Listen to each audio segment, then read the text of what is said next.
what every Russian schoolboy knows.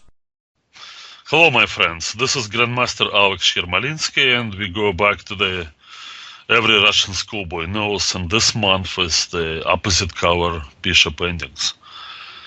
Well, we spoke last time about the necessity of bringing your king to a defensive position against the opponent's passed pawn.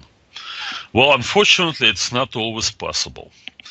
I turn your attention to the fragment of the game I had years ago against Julian Hodgson, the English Grandmaster, and that was a rapid game, and the players were low on time. Particularly, I remember I was really low on time, blitzing it out, and I found myself in big trouble here in that opposite cover bishop endgame, although it's 4-on-4.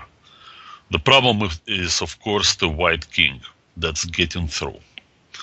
Now, it seemed like that if you can put your bishop between your pawns and protect them all, then what damage could the white king do? Well, the problem is always the possibility of a pawn breakthrough. And I spotted it here, and I was looking at this line, and I was really nervous. Bishop c6, he would then go forward, b4. I bring my king back. Now, possibly white could first reposition his bishop. He has all the time in the world to do what he needs to do. Now black plays a waiting move. The white king goes in. And after bishop c6, there it comes, b5. Well, yeah, easy to spot here. If I take with the pawn, then comes a6. Can the pawns here do the job against the bishop? I don't think so. I don't think so. Looking at the line that starts, say, with the move b4 and takes, and then the pawn goes forward. White can also push his pawn forward. That is the problem. The black king is very unfortunately positioned.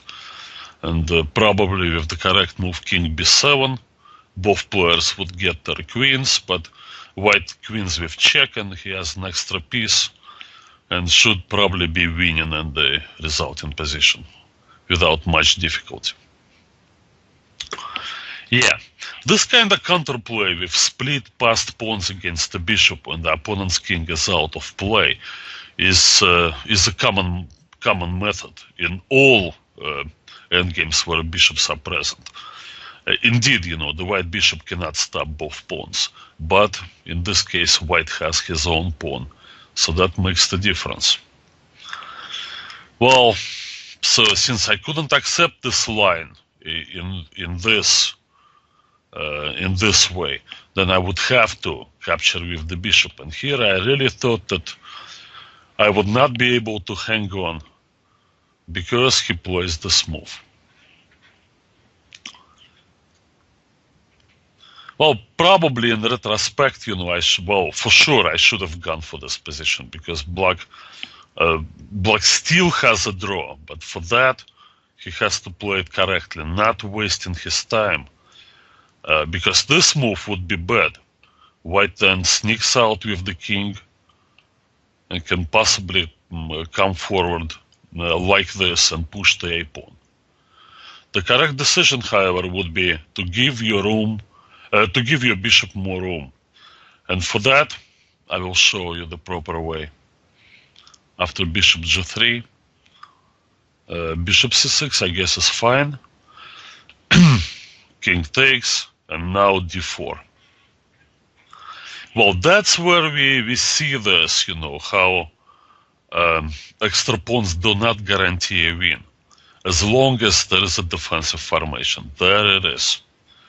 Everything is on the same diagonal, all the pawns, for the black bishop to stop.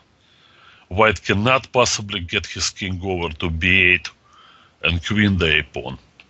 If he plays this, black simply marks time,